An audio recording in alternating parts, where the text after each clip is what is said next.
and we're going.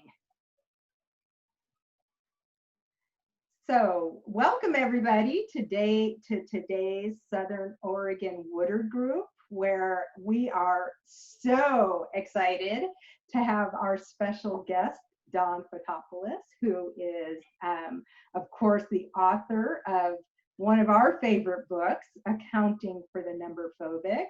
And she's also professor at the King's College in New York, correct, Dawn? And yes, we're just so blessed and excited to have her here today. And we've kind of given her a little bit of an outline of what we want to hear, but we really want to give you free rein, Dawn, to just go with what you feel. We need to hear. that's great.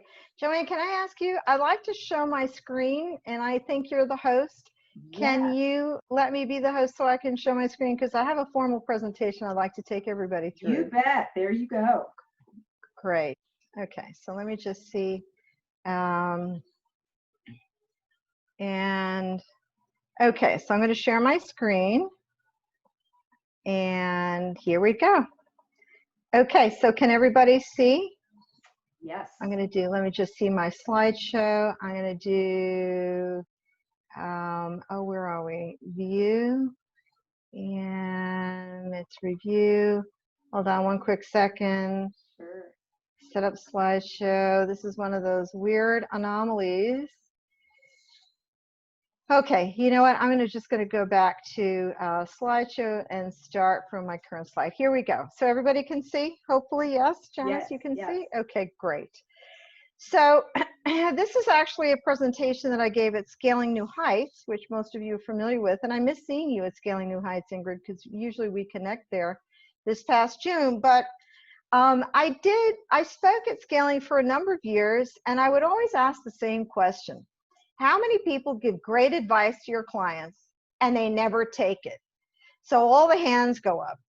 Another question was, how many people send reconcile statements to your clients every month? All the hands go up. And then I say, and how many of your clients open up those electronic files, read them, understand what it's saying to them, and then make different and better business decisions the following 30 days as a result of that? Look at your face, Joanna. I wish I had a camera, right?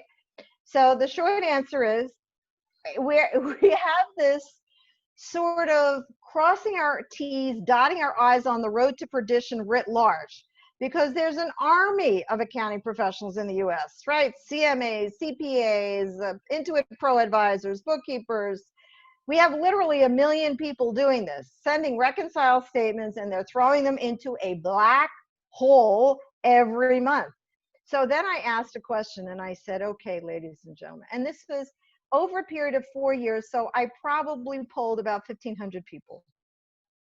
I said, what if we could do just one thing, and that is change that dynamic, where instead of just sending these reconcile statements that fall on deaf ears, what if we could send these reconcile statements and build a bridge between the accounting professional and the business owner to understand those statements, that those statements become the control and the springboard for strategic conversations. So right now, Ingrid's working with the, I guess it's like tourism, right? Ingrid, in that a specific industry, what if by using those statements and using them as a common language between the accounting professional and the business owner, that we could not only change the future of that business, change the risk profile of that business, but we could fundamentally change the role of the accounting professional from being a number cruncher to actually being a business advisor. So instead of being an expense, you're an investment. So for every dollar you're investing in a Joanne Beck, in a Janice Johnson, you get 3 back. If you're working with Joanne and you invest $1 in her time and effort, and she works with you to help you solve problems and identify opportunities, that you will see your profitability improve 5%, 10%, 20% in a very short period of time, because here's the big news fake. everybody who is an accounting professional knows the answers. You guys do. You see the numbers every single month. You see the nuttiness that these small business owners are doing. You know how they're shooting themselves in the foot, but you're talking on deaf ears. So let's figure out why and what we can do about it. So I am a recovering banker, just for the record. And I'm on a mission to double small business survival rates, but I'm going to do it not by going to the business owner. I want to go directly to the accounting professional to equip them to turn around businesses. And that way we have leverage. So I want to double, and by doing that, by the way, by teaching pro advisors and CPAs how to do this, we can actually double your billings in the process. I just found out recently that not only was Number Phobic voted best business book the year it came out, but it was also named one of the best business accounting books of all time by the Book Authority. That's fairly recent. That was like, holy moly, I wasn't quite expecting that, but that's great. And what it really means is that the book is really, it's a tremendous resource. It's a freestanding, self-explanatory resource. It teaches business owners the stuff everybody should have known before they opened up their doors, but never learned. There was just no place to go to learn it. And quite honestly, I was number phobic at one point in my life, and I had to learn all this stuff in the School of Hard Knocks. Why should it take somebody else 10 years or 15 years by practically going bankrupt a couple of times, which I almost did? Why can't we just simply codify this stuff and teach them up front, which is what the book does? So you say to yourself, well, would I invest a week of time reading a book to change the next 20 years of my life? I think that's a pretty good return on investment. So that's essentially what the book is, and here's what it looks like. And when you go to, it's actually not Amazon Books anymore, it's HarperCollins, because HarperCollins bought Amazon Books. And it's in 3 languages, by the way. So if you know anybody who speaks Spanish as a primary language, we have Contabilidad para numerofóbicos, right? We have number phobic in Spanish. We have it in Chinese, because we want to reach as many accountants and also business owners as we can. This was just one quote from the 130 or so that we have on Amazon. It says, I wish I had this book 20 years ago when I first opened my business. It would have saved me so much pain. And Joanne, that, you know, that of course was echoing in my mind when you were talking earlier. There are a lot of people that have found the book. I'm not exactly sure how, but they found the book, and it's helped them get through graduate school. It's helped them get through undergraduate, but more importantly, it explains the why, right? It explains why. And what you have to realize as an accounting professional, you guys specialize in numbers, and so it's much more second nature to you. But what you have to appreciate is that for the business owner, they're not just like intimidated by numbers. They are white knuckle terrified of numbers. That's what phobic means. Absolutely terrified of this topic. And there's also a lot of shame around this topic. Like, I'm running a business, I should understand this, but I don't. And so what Number Phobic does is it's that private tutorial. It's like a friend speaking in a very down-to-earth way to you, saying, listen, you know, you're headed for a brick wall. I don't want you to hit that brick wall. Here's the way you're going to avoid that. And here's your dashboard. Same way you have a dashboard on your card, you have a dashboard for the business. And everybody can understand this. You don't have to have an IQ of 190 to understand it. And so one of the metaphors in the book, which I love, was in that great scene in The Wizard of Oz, you know, at the end when they finally get in to see the wizard, and Dorothy's shaking and the Tin Man is rattling and everybody is intimidated by the wizard, and all the flames are going up and his voice is booming and all of this. And the dog jumps out of Dorothy. You know the story, right? The dog jumps out of Dorothy's basket and runs over to the curtain and pulls the curtain aside. And the only thing that's there is a short little man with gray hair from Kansas. Well, that's what the numbers really are. It's just a short little man from Kansas with gray hair. And we just need to understand the very basics. And so what Number Phobic, it's been interesting the way Number Phobic has been used. So Joanne, I'm so excited that you're such an advocate, and I thank you for all the great comments that you've said, you know, on Facebook and all of that. I really appreciate that, because it helps more people find the book. But The book has been used. I had a guy in New York who was an advisor to small businesses, and he would buy these books by the dozens. And he would say to his clients, if you want to hire me, you got to read this book because I'm not going to be your advisor unless you do. Because what he found was the book did a lot of heavy lifting for him. He Mm-hmm. didn't have to explain a lot of stuff. He actually got to the meat of the business faster with his clients when the client had the operating framework, which is what the book provides. And what's that operating framework? It's just nothing more than basically it's the three statements, right? The three musketeers, the income statement, cash flow statement, and balance sheet. So anyway, that's enough of a plug from number phobic.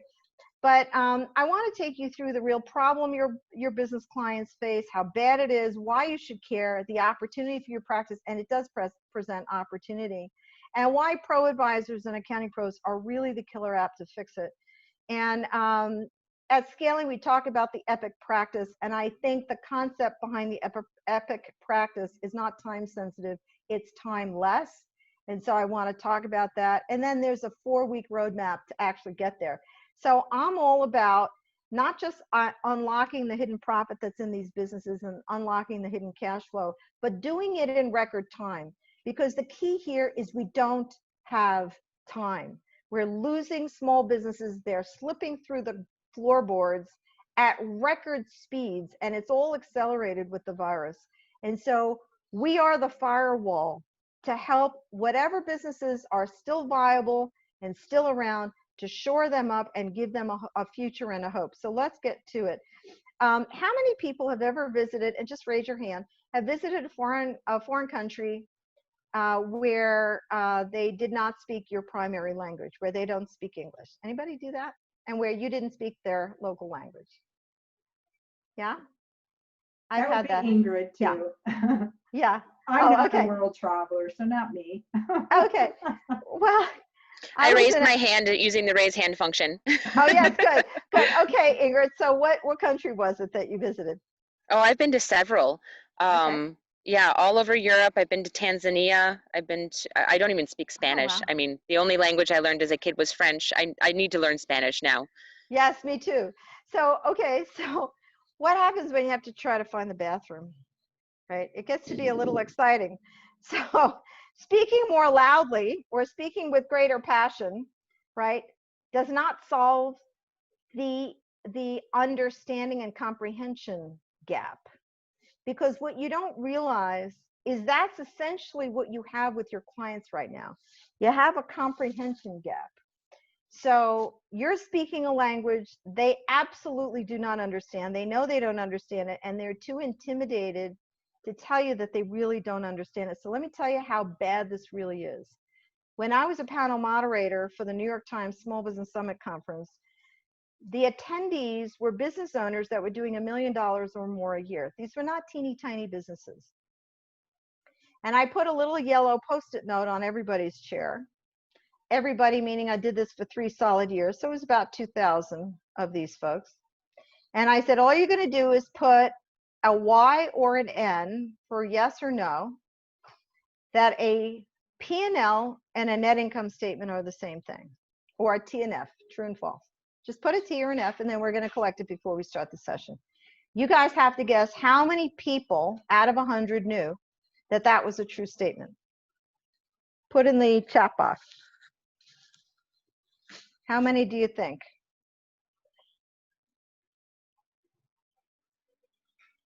Joanne, what do you show? All of a sudden, I can't see the chat box. Yeah, my guess, I want to say 0, but I'm going to guess 5. That's Okay, my so guess, 5. 5 is guess. Okay, probably most of them probably didn't know. Half. Okay, 1 out of 100. Wow. Okay, 1 out of 100. Now I want you to tuck that in the back of your head, because that's the evidence that the ignorance is as rife as it is. Okay, so we're not just blowing smoke here. So let's just take a look. So if the business owner learned a few words, a few key terms, if you learned a few key words, right, in that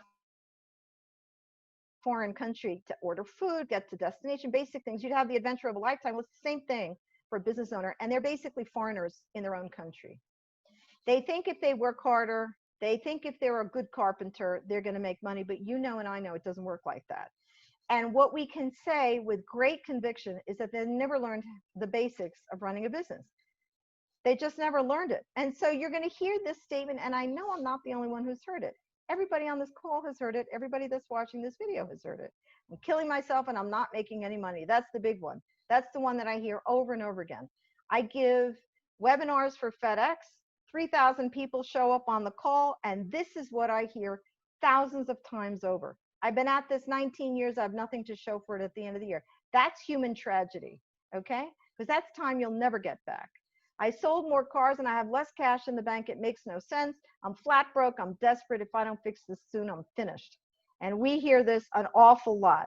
So in the past, 50% of small businesses fail in the first 4 years of operation. That's an acceleration, because it used to take 6 years for half of them to fail. Now it only takes 4. What you have to realize is if you straight line that out, anybody succeeds past year 5 or 6, the failure rate is almost 90%. 90%. So by listening to this presentation, you and I are now on a mission together to change these odds, and we absolutely can. For the first time in history, the number of business failures outweighs the business startups. That was 2015. You have to know that's a much bigger spread now that we've had the lockdowns. The odds of making money in Atlantic City gambling are far better than running a small business. So this is the party line, right? You'll hear this over and over again. I don't have access to capital. I don't have enough customers. There's too much competition. This is the primary reason why even the pundits and the experts say small businesses are failing. And I'm here to tell you that none of this is really true. The primary driver of small business failure is ignorance. It's not any of this stuff. You could throw tons of money at a small business. If they don't know what to do with it and how to manage it, it won't matter. So all this PP&E and all this special government subsidies, I think, is nothing more than just window dressing. It does not change the risk profile of these businesses. It just gives them a stay of execution. So what I see happening writ large is that business owners are doing the equivalent of driving their businesses with their eyes closed. So what if you could change the future for your clients? And what if you could change the future of your practice? Short answer is you can. Okay, so here are a couple of data points, right? Intuit says, they did a survey a few years back. They said 80% of small business owners do their own books, which you know is a catastrophe. And at the same time, 47% of small business owners in that same survey admit to financial illiteracy, right? So the real number, if they're humble enough, 47, almost half, willing to admit this, then the real number is probably close to that. And Dane Atkinson, who's a VC in New York City, is a friend of mine. And he said, oh my gosh, if they admit to 47%, he said, I'm sure the real number is close to twice that. So we don't have a problem. We have an epidemic, which is a disaster. So my challenge to each of us is, right, what if your clients learned how to read their financial dashboard quickly and painlessly? And what if once they did that, you sat down with them and you didn't even talk about the financials initially? I'm going to give you something that's completely counterintuitive. You do a visioning exercise, and you should test this, okay? You should do this. I've done this with hundreds of accounting professionals that have taken my course online, which I'll talk about at the very end. But we do a visioning exercise, and that exercise goes something like this. You tell the client to close their eyes. You say, we're going to go into a time tunnel. It's 3 years from now. 3 years forward, everything that you have dreamed of for your business and for your personal life has come true. What does the world look like? Tell them to open up their eyes and to articulate for you what exactly that world looks like. And they'll say, and they have to quantify it, because success has goalposts, right? Success is not just success and it's amorphous. It means having $50,000 in the bank. It means paying off my $250,000 mortgage. It means sending my child to college without having to take out debt. It means, you know, having an IRA or retirement that's at least $250,000. Whatever the number is, write it down. And then what we're doing is a gap analysis. Where are we today? And what is it going to take to get to those numbers? Because those numbers are freedom. That's really what they are.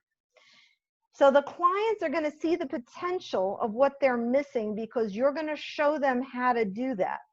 And what you are is you're the bridge between what happened yesterday, which is what's captured in the financials, where they are today, that's the big red arrow at the mall, and what's possible for tomorrow.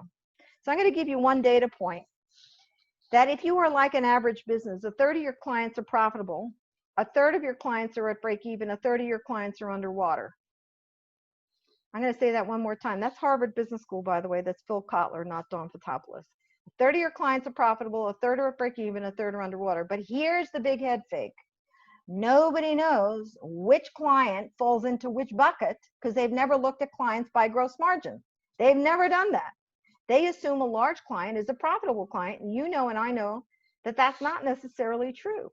A large client could be slitting your throat for a nickel on pricing because they know they're a big client and they have a lot of negotiating leverage. So at any rate, those are some of the things that we look at. So there is no other constituency on planet Earth that's better positioned to play this. I'm going to say it's a doctor role. Okay, you're not a pro advisor, you're not an accounting professional, you're a doctor. And when Ingrid turns around and gives strategic advice to her clients, she's doing diagnostics.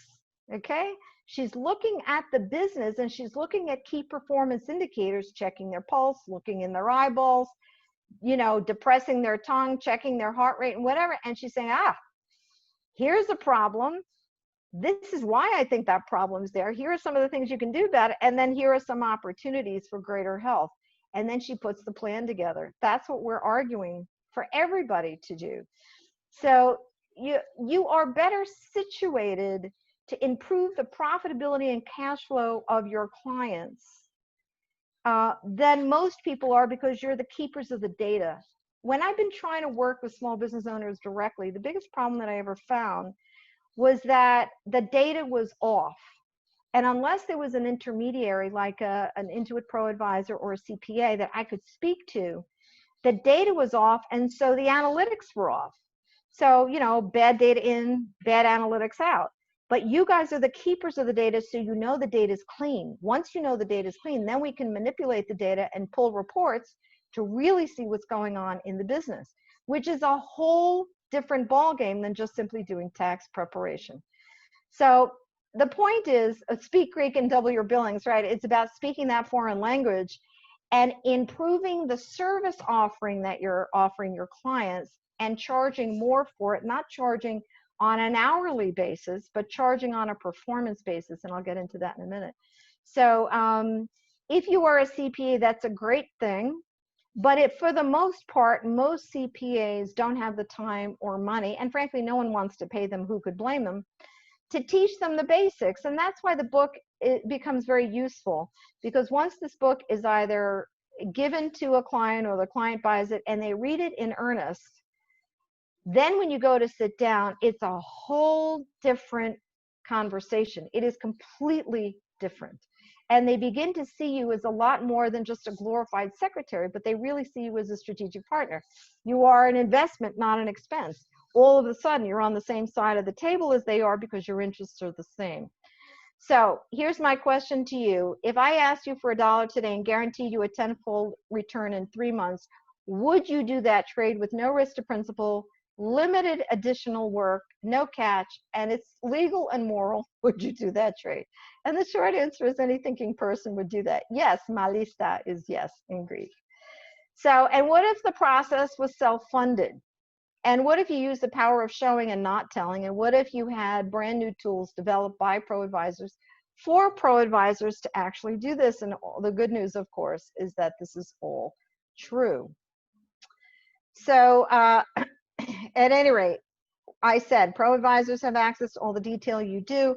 And what do we really care about, right? We care about improved profitability, but that's not it, because we could be showing a profit, still be going bankrupt. So we got to manage cash flow. Here's a question for the crowd. How much money in invoices that are invoiced every single year never get collected? Anybody know? It's a staggering number. In other words, work's been done, goods have shipped, invoicing has been sent out, and it all has to be written off because the client never pays the bill. How much money in the aggregate across all small businesses does this what's the order of magnitude of this problem every year in the United States? Anybody know? Let's see. We have some recommendations in the chat. Half, most of them probably didn't know. Too much, 33, for sure too much. Okay. I don't actually know what it is as a percent to total, but I can tell you that it is $149 billion. Wow. $149 billion never gets collected.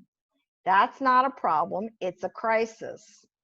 So at an average receivable of 90K, we could save 3 million businesses overnight if we could just improve the collections process, right? 3 million we could save. So that's cash flow. And then owner's equity, what's that? You know, ultimately getting a terminal value for these businesses. And you guys can absolutely improve all three of these key metrics. So the value to the business owner is to work half as hard and make twice the money, because the biggest problem is that they're overworked and they're broke. So one of the things I encourage you to think about in that visioning exercise, right? Once you say, oh, this is where I want to be, this is the dream, you ask a couple of questions, watch what happens. How would your life change if you doubled profits? How would your life change if you doubled cash flow? So at any rate, make your other clients jealous. Find one client, do the visioning exercise, put those metrics down. Those are the goalposts, right?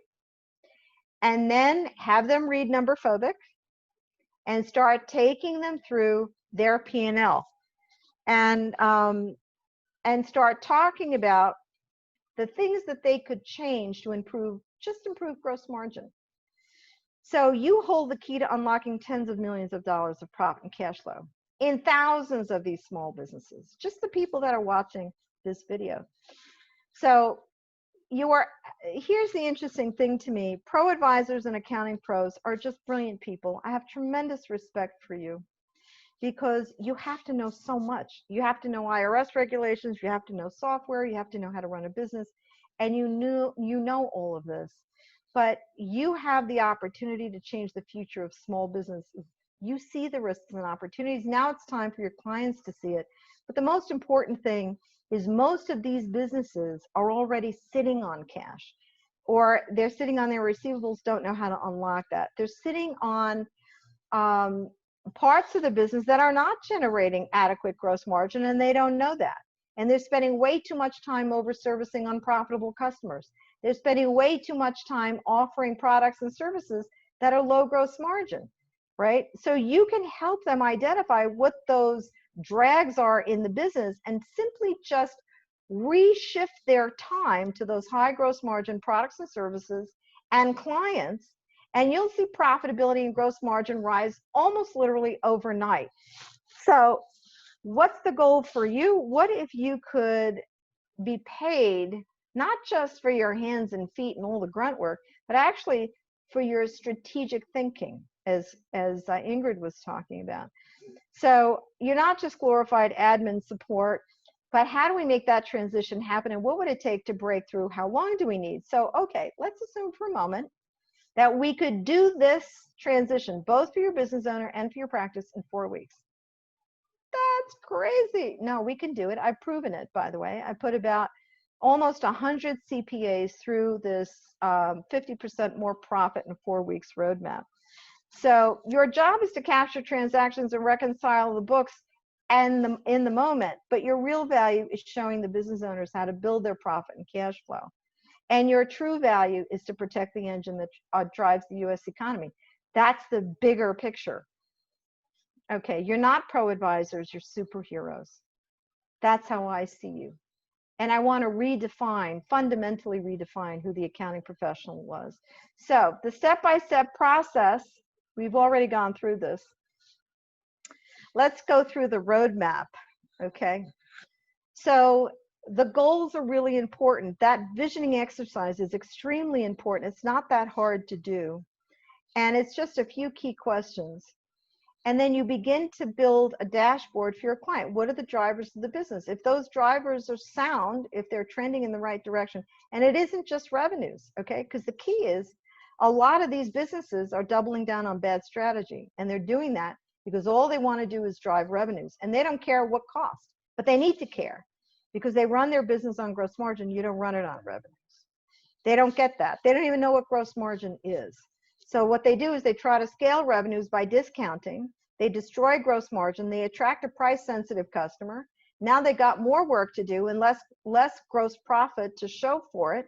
And now they're in worse shape 30 days later than they were 30 days before. So we want to stop the madness. There is something that I want you to know about. I built this just for you. It's called ProfitTrackerAccess.com. You just have to sign up for it. It's free. And what this basically is a macro. And you can input basic data with the client. Sit down with the client, have the client pull a P&L for the client, and have the client input their revenues, input their cost of goods or cost of sales. And then it will calculate the gross margin automatically for them. Have them put in their fixed expenses, have them put in their variable expenses.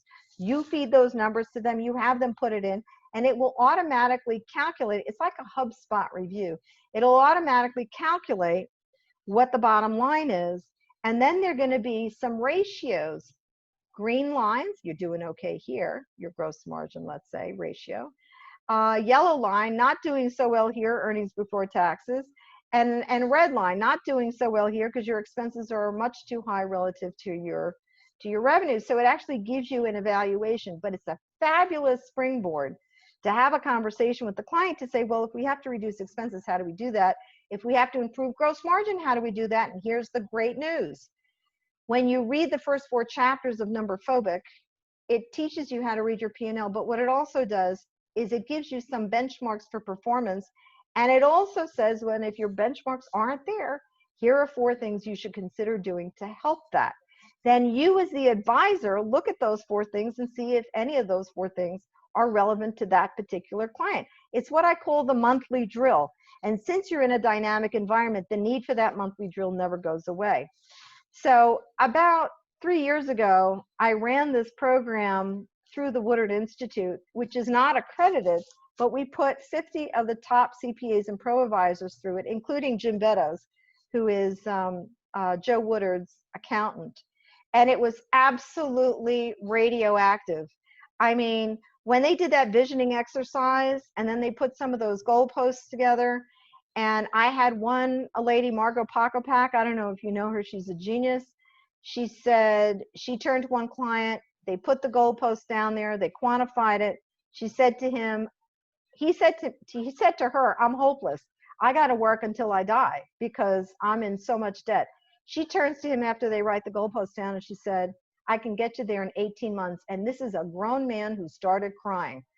And I could give you example after example when you start to do this, how it really gives people hope for the first time in a long time.